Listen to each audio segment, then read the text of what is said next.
Assalamualaikum Sobat Kiamat sudah dekat. Di sebuah kampung kecil, tinggal seorang kakek renta yang hanya ingin hidup sederhana dan bersih. Ia menjual sapu keliling dengan langkah pelan dan doa yang selalu terucap setiap subuh. Namun tak semua hati menerima dengan ramah. Terkadang, fitnah datang bukan dari musuh, tapi dari tetangga sendiri. Dan luka paling dalam bukan berasal dari benda tajam, tapi dari lidah yang menuduh, tangan yang memukul, dan mata yang melihat tanpa mengenal. Di balik tubuh renta dan pakaian lusuh itu, tersembunyi kisah yang akan membuat kita menunduk malu sebagai manusia. Karena ketika yang hina tak melawan, justru langit yang turun membela. Kisah ini bukan tentang sapu, bukan juga tentang kemiskinan, tapi tentang bagaimana Allah meninggikan derajat hambanya yang sabar ketika dunia menginjaknya tanpa ampun. Sebelum kisahnya dimulai, dukung kami dengan like dan subscribe channel Kiamat Sudah Dekat, agar kami terus menghadirkan kisah-kisah nyata yang menggugah hati, membuka mata, dan menguatkan iman. Dan bagi yang sudah menekan like dan subscribe, semoga Allah muliakan engkau sebagaimana Dia memuliakan hamba-hambanya yang terzalimi. Amin ya Rabbal Alamin. Ada halaman di sebuah kampung kecil yang dikelilingi sawah dan pepohonan rindang, tinggal seorang kakek tua bernama Mbah Wiryo. Usianya sudah melewati 70 tahun. Tubuhnya kurus, kulitnya legam karena terbakar matahari, dan langkahnya pun kini tak lagi sekuat dulu. Tapi ada satu hal yang tak pernah lelah ia genggam. Sapu lidi yang dijualnya keliling kampung, dari rumah ke rumah. Sejak pagi buta, selepas salat subuh berjamaah di masjid kecil kampung, Mbah Wiryo memikul dagangannya di pundak. Bukan banyak, hanya 5 hingga 7 ikat sapu yang dibuatnya sendiri dari lidi pohon kelapa di belakang rumah reyotnya. Ia selalu memulai hari dengan senyuman dan lafaz bismillah yang lirih namun penuh harap. Ya Allah, cukupkanlah hari ini untuk makan dan untuk berzikir kepadamu. Begitu ia berdoa setiap kali melangkahkan kaki keluar rumah.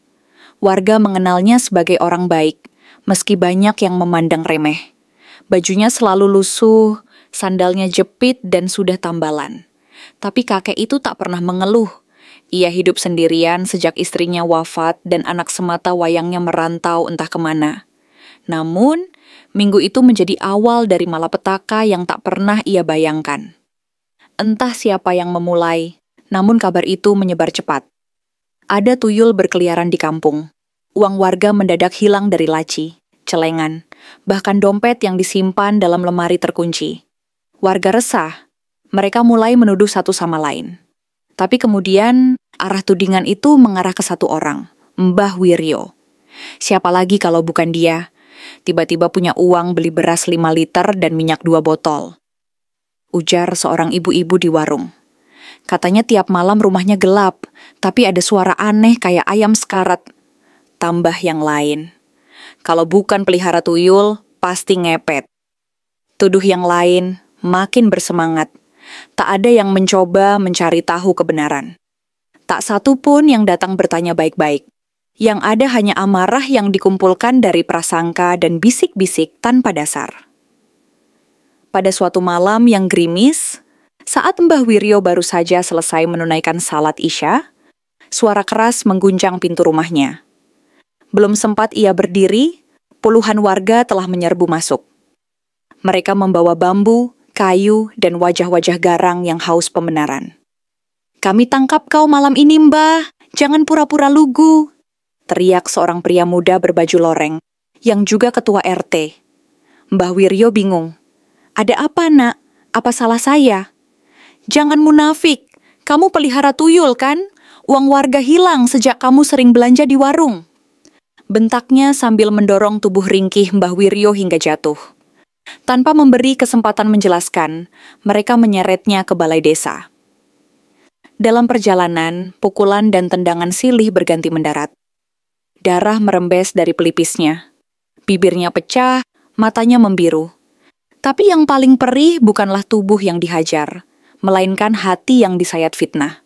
Astagfirullah, astagfirullah. Hanya itu yang mampu ia gumamkan di antara napas tersengal dan air mata yang menetes. Malam itu, langit kampung seperti ikut menangis. Hujan mengguyur deras, dan suara adzan subuh esoknya terasa lebih pilu dari biasanya. Tak ada yang menyadari bahwa kezaliman telah terjadi, dan doa seorang teraniaya telah terangkat ke langit. Doa yang takkan tertolak oleh Arasi. Dan di langit yang sunyi, Allah mencatat semuanya. Balai desa malam itu terasa dingin dan basah. Atap seng tua meneteskan air dari sela-sela sambungan, membentuk genangan di sudut ruangan. Di tengah balai, Mbah Wiryo duduk terikat di kursi reyot, wajahnya penuh luka dan darah yang mengering. Beberapa warga masih berjaga, sebagian tertidur bersandar ke dinding, tapi tak ada satupun yang menunjukkan belas kasih. Kakek itu hanya menunduk, bibirnya bergerak pelan, membaca ayat demi ayat dalam hati. Meski tubuhnya lemah, imannya tetap teguh. Ia tahu, hanya Allah yang tahu kebenaran. Dan hanya kepadanya ia menggantungkan segalanya. Ya Rob, jika aku memang bersalah, tunjukkanlah. Tapi jika aku difitnah, lindungilah aku dan tunjukkan kebenaran-Mu kepada mereka yang menuduhku dengan zalim. Doa itu lirih, namun menggetarkan langit. Karena tak ada hijab antara dua orang yang teraniaya dan arasy Allah. Pagi harinya, kampung Kegegelang dikejutkan oleh kejadian aneh.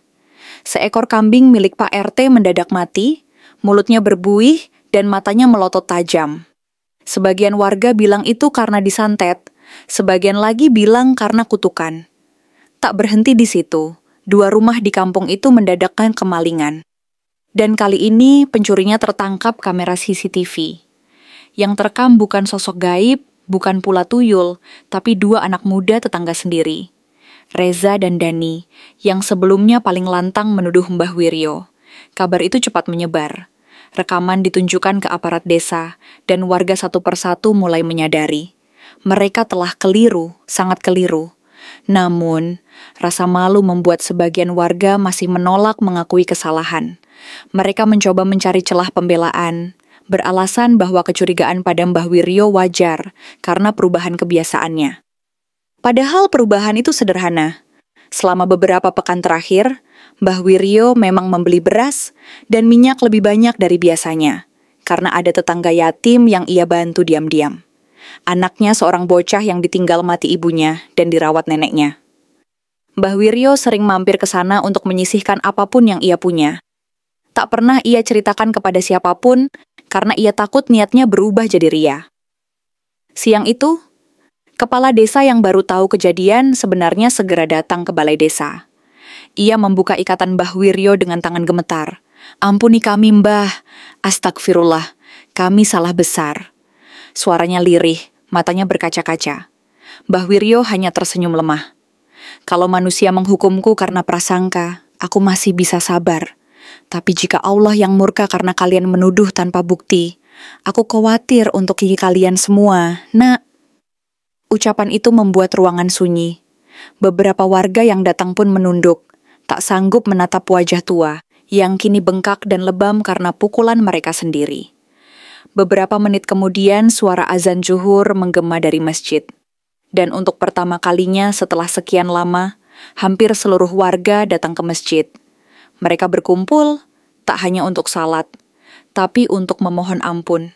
Bukan hanya kepada Allah, tapi juga kepada sesama manusia yang telah mereka sakiti dengan lidah dan tangan. Mbah Wiryo datang paling akhir. Langkahnya dibantu oleh tongkat dan seorang santri muda yang menghampiri begitu tahu kabar itu. Dan saat takbir pertama dikumandangkan, langit terasa lebih teduh dari biasanya. Tak ada yang tahu apakah itu pertanda ampunan atau justru awal dari pelajaran yang lebih dalam lagi bagi mereka yang telah membiarkan prasangka mendikte hati. 3 hari telah berlalu sejaklah kebenaran terungkap. Warga kampung Gegelang masih diliputi rasa malu dan bersalah. Mereka mulai menyadari betapa mudahnya lisan ini dilemparkan untuk menuduh, tetapi betapa sulitnya menarik kembali luka yang telah mereka goreskan. Namun Allah belum selesai menyingkap tabir ujian di kampung kecil itu. Setelah peristiwa itu, Reza dan Dani ditangkap polisi atas laporan pencurian. Di hadapan aparat, mereka mengaku telah mencuri uang dari beberapa rumah warga. "Kami butuh uang buat main judi online, Pak," kata Dani dengan kepala tertunduk. Warga yang menyaksikan pengakuan itu hanya mampu menarik napas panjang.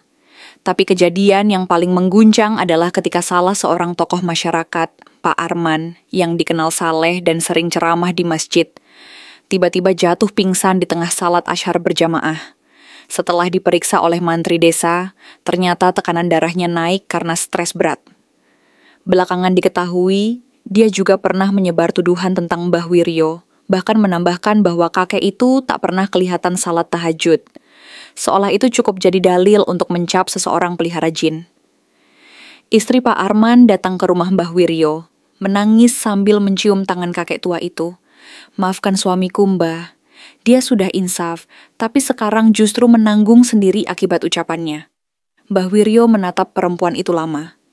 Matanya sayu, tapi suaranya tenang. "Bu, Allah tidak tidur. Dia mendengar doa yang tulus, juga keluhan yang terpendam. Saya tak pernah minta apapun kecuali perlindungan dari fitnah manusia. Tapi jika semua ini terjadi untuk menyadarkan, saya rela jadi bagian dari ujian itu." Ibu itu menangis makin keras, sementara di kejauhan, suara anak-anak mengaji dari masjid kecil mulai terdengar.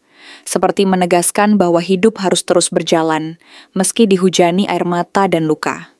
Sejak itu, warga mulai memperbaiki hubungan dengan Mbah Wiryo. Mereka membantu memperbaiki rumahnya yang reot. Beberapa pemuda membantu menebang pohon kelapa untuk bahan sapu lidi.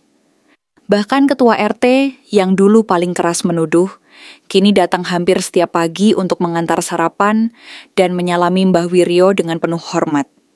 Namun Mbah Wiryo sendiri tak berubah banyak.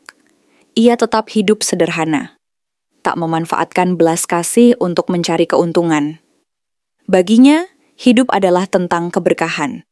Dan keberkahan tak bisa dibeli dengan simpati, melainkan didapat dari ketulusan. Di pengajian malam Jumat, ketika diminta bicara di depan warga, Mbah Wiryo hanya mengatakan satu kalimat yang membuat semua orang tertunduk. "Luka di tubuh bisa sembuh, tapi luka di hati hanya sembuh bila kita meminta maaf dan bersedia memaafkan." Malam itu sunyi. Tak ada suara tawa. Yang terdengar hanya isak tangis pelan dan doa-doa yang naik ke langit dalam kesunyian. Beberapa anak muda kampung mulai menulis kembali sejarah desa. Mereka membuat lembaran tentang kisah sapu dan fitnah agar generasi berikutnya tahu bahwa kehormatan seseorang bisa hancur hanya karena satu kata yang tak dijaga. Dan di halaman rumah Mbah Wiryo, berdirilah sebuah papan kayu kecil bertuliskan, "Sapu ini bukan untuk menyapu daun, tapi untuk menyapu hati kita dari prasangka." Hari-hari berlalu dan luka fisik di wajah Mbah Wiryo mulai sembuh. Namun bekas lebam itu menjadi pengingat, bukan hanya baginya, tapi bagi seluruh warga kampung Gegelang. Setiap kali orang melihatnya berjalan pelan dengan pikulan sapu di pundak, mereka merasa tertampar oleh dosa kolektif yang pernah mereka lakukan. Tapi Mbah Wiryo bukan orang yang menyimpan dendam. Ia justru semakin sering terlihat di masjid, tidak hanya sebagai jamaah, tapi mulai diminta mengisi pengajian, terutama untuk anak-anak muda. Ia tidak pernah berbicara dengan nada tinggi. Ucapannya lembut, syarat hikmah. Kadang Allah izinkan kita jatuh bukan karena Dia benci, tapi agar kita tahu bagaimana rasanya bangkit dan lebih bersyukur. Katanya suatu malam ketika seorang pemuda bertanya mengapa orang baik bisa diperlakukan tidak adil. Kampung Gegelang pelan-pelan berubah. Tuduhan demi tuduhan yang dulu mudah terlontar, kini ditimbang dengan hati-hati. Gosip menjadi hal yang mulai ditinggalkan. Majelis taklim kembali ramai. Dan yang mengejutkan, beberapa pemuda yang dulunya pemalas mulai ikut membantu membuat sapu lidi bersama Mbah Wiryo. Mereka belajar menyisir lidi, mengikatnya dengan sabut, dan menjualnya bersama-sama. "Ini bukan soal dagangan," kata Mbah Wiryo suatu siang kepada mereka. "Ini soal keberkahan. Kalau tangan kalian sibuk membuat kebaikan, lidah kalian insya Allah tak sempat mencaci orang lain." Salah satu pemuda yang paling giat adalah Naufal, anak yatim yang dulu sering dibantu Mbah Wiryo secara diam-diam. Kini ia sudah remaja dan mulai menyadari betapa besar jasa kakek tua itu. Naufal tak hanya ikut membuat sapu, tapi juga mencatat kisah hidup Mbah Wiryo dalam buku tulis tipis yang ia beri judul Orang Tua dan Sapu-Sapu Surga. Naufal menulis, "Mereka bilang beliau hanya penjual sapu, tapi aku melihat lebih. Ia menyapu tanah, tapi juga menyapu hati kami dari kebencian. Ia tak punya ijazah, tapi ucapannya lebih berilmu dari banyak guru. Ia dipukul, tapi yang dia balas adalah doa. Dan dari situlah, kampung ini belajar cara menjadi manusia. Malam Jumat keempat sejak kejadian itu, sebuah pengumuman mengejutkan datang dari kepala desa. Akan diadakan pemilihan ketua takmir masjid baru. Banyak warga mengusulkan satu nama yang sama, Mbah Wiryo. Awalnya ia menolak dengan halus. Saya ini siapa? Tua renta? Tak sekolah tinggi? Namun warga bersikeras. Justru karena jenengan tidak mencari jabatan dan tidak pernah merendahkan orang lain, kami percaya. Akhirnya dengan berat hati, Mbah Wiryo menerima, bukan karena ambisi, tapi karena amanah.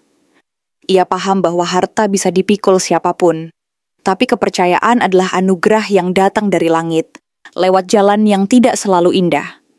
Ketika diumumkan bahwa Mbah Wiryo resmi menjadi ketua takmir, banyak mata berkaca-kaca. Tak ada tepuk tangan riuh, hanya doa-doa lirih dan senyum haru. Bukan kemenangan seorang tua, tapi penebusan seluruh kampung atas dosa masa lalu. Malam itu, Mbah Wiryo duduk di serambi masjid. Ditemani bulan yang menggantung tenang, dan angin yang membawa harum daun kelapa dari arah kebun belakang. Di pangkuannya, seikat sapu lidi yang belum terikat sempurna. Ia tersenyum sendiri. Ya Rob, aku tak punya apa-apa, tapi Engkau memberiku segalanya lewat luka ini. Dan di langit yang cerah, seolah ada jawaban yang tak terucap, namun terasa, sesungguhnya bersama kesulitan ada kemudahan. Quran Surah Al-Insyirah ayat 6. Pagi itu, awan kelabu menyelimuti langit kampung Gegelang. Hujan turun perlahan, membasahi tanah, genteng, dan daun-daun kelapa yang menari di terpa angin. Di masjid kecil kampung, para warga mulai berdatangan. Bukan untuk salat, bukan pula untuk pengajian. Hari itu, satu acara penting akan digelar. Hari doa dan permohonan maaf kampung Gegelang. Ide itu datang dari Naufal dan para pemuda. Mereka ingin menjadikan peristiwa yang menimpa Mbah Wiryo sebagai pelajaran abadi. Bukan sekadar menyesal, tapi bertobat dan memperbaiki diri, kata Naufal ketika menyampaikan gagasan itu di balai desa. Masjid dipenuhi suara tangis dan zikir. Warga satu persatu diminta berdiri dan menyampaikan permohonan maaf secara terbuka kepada Mbah Wiryo. Tak satu pun yang menolak, bahkan Pak RT yang dulu memimpin penyerbuan ke rumah sang kakek menangis terseduh di depan seluruh jamaah. Saya hina Mbah, saya hina karena telah menuduh tanpa ilmu. Saya pukul panjenengan dengan tangan yang seharusnya melindungi warga, ucapnya sambil memeluk lutut kakek tua itu. Mbah Wiryo tak berkata banyak. Ia hanya menyentuh bahu Pak RT dan berkata lirih, "Maaf sudah saya beri sejak malam pertama saya dizalimi, tapi terima kasih karena hari ini panjenengan mau belajar dari luka itu." Hujan belum juga berhenti, tapi tak ada yang meninggalkan masjid. Suasana haru dan damai membungkus pertemuan itu seperti selimut yang menghangatkan. Setelah acara berakhir, Naufal maju ke depan. Ia mengangkat buku tulisnya dan berkata, "Buku ini akan saya salin dan bagikan ke seluruh warga. Isinya bukan kisah menyedihkan, tapi pelajaran agar kita tidak menjadi kampung yang mudah menuduh dan lupa pada akhlak." Semua mengangguk. Tak sedikit yang menawarkan bantuan untuk mencetak dan menyebarkannya. 3 bulan setelah kejadian itu, kampung Gegelang mengalami perubahan yang mencolok. Pemuda-pemuda yang dulunya nongkrong tanpa arah kini membentuk kelompok kerja bakti dan kelompok usaha kecil, mulai dari menjual sapu, anyaman bambu, hingga hasil kebun. Semuanya berawal dari teladan kakek tua yang tetap berdagang dengan jujur, tanpa mengeluh, meski pernah dihina habis-habisan. Masjid pun kini tak pernah sepi. Salat subuh berjamaah lebih ramai dari sebelumnya. Bahkan beberapa orang tua mulai membawa anak-anak mereka sejak kecil, berharap mereka tumbuh dengan hati yang bersih dan akhlak yang lembut. Dan di tengah semua perubahan itu, Mbah Wiryo tetap menjadi dirinya yang sederhana. Ia masih menjual sapu, masih berjalan pelan dengan baju lusuh dan peci putih. Tapi kali ini, langkahnya selalu disapa salam, senyuman, bahkan tangan-tangan yang berebut mencium punggung tangannya. Suatu sore, Naufal datang membawa sebuah bingkisan kecil. "Mbah, ini bukan dari saya, tapi dari semua warga. Kami patungan beli ini untuk Mbah." Ketika dibuka, isinya adalah sepasang sandal kulit baru dan satu baju koko putih bersih. Mbah Wiryo tersenyum. "Terima kasih, Nak. Tapi tahu ya, yang paling saya syukuri dari semua ini bukanlah pakaian atau sandal baru." "Apa, Mbah?" "Warga kampung ini kini punya hati yang juga baru." Sore itu hujan turun kembali. Tapi kali ini bukan sebagai penghapus luka, melainkan sebagai berkah. Bukan hanya membasahi tanah, tapi juga menyiram hati yang dulu keras, dan kini telah lunak karena kesadaran. Dan di antara tetes hujan dan senyum damai Mbah Wiryo, langit seperti berbisik lembut. Barang siapa bersabar dan memaafkan, sungguh itu termasuk perkara yang mulia. Quran Surah Asy-Syura ayat 43. Waktu terus bergulir. Musim panen datang silih berganti, dan di kampung Gegelang, kehidupan kembali tenang. Anak-anak kembali berlarian di jalan tanah yang dulu menjadi saksi bisu fitnah kejam. Kini menjadi lorong kebaikan yang disiram air wudhu dan sapaan salam. Mbah Wiryo tetap setia dengan sapu lidinya. Meski kini lebih sering duduk di serambi masjid atau mengajari anak-anak menulis huruf hijayah, ia masih membuat sapu, bukan untuk dijual lagi, tapi sebagai lambang bahwa hidup ini memang harus membersihkan, bukan mengotori. Suatu malam, selepas salat maghrib, Mbah Wiryo meminta Naufal menulis sebuah pesan di kertas coklat lusuh. Ia mengucapkannya perlahan, sementara Naufal menyalin dengan khusyuk, "Jangan tinggalkan masjid karena kecewa pada manusia. Jangan biarkan prasangka lebih dulu bicara sebelum hati mendengar. Dan jangan lupakan bahwa Allah Maha melihat, bahkan saat dunia menutup mata." Keesokan harinya, Mbah Wiryo tak datang ke masjid seperti biasa. Warga mulai khawatir. Naufal yang merasa gelisah segera menuju rumah sang kakek. Pintu tidak terkunci, dan suara zikir lirih terdengar dari dalam. Mbah Wiryo ditemukan dalam posisi duduk bersila, bersandar pada dinding kayu, dengan tasbih masih tergenggam di tangan. Wajahnya damai, sangat damai. Seolah ia hanya tertidur. Namun ternyata ruhnya telah berpulang. Kabar itu menyebar cepat, dan kampung Gegelang kembali dipenuhi air mata. Tapi kali ini bukan karena rasa bersalah, melainkan karena kehilangan seseorang yang telah mengubah mereka tanpa pernah meminta balasan. Pemakaman Mbah Wiryo menjadi peristiwa yang tak akan pernah dilupakan kampung itu. Warga dari kampung sebelah pun datang. Semua mengenang sosok kakek penjual sapu yang pernah mereka tuduh sebagai pelihara tuyul, dan justru menjadi cahaya paling terang di masa tergelap mereka.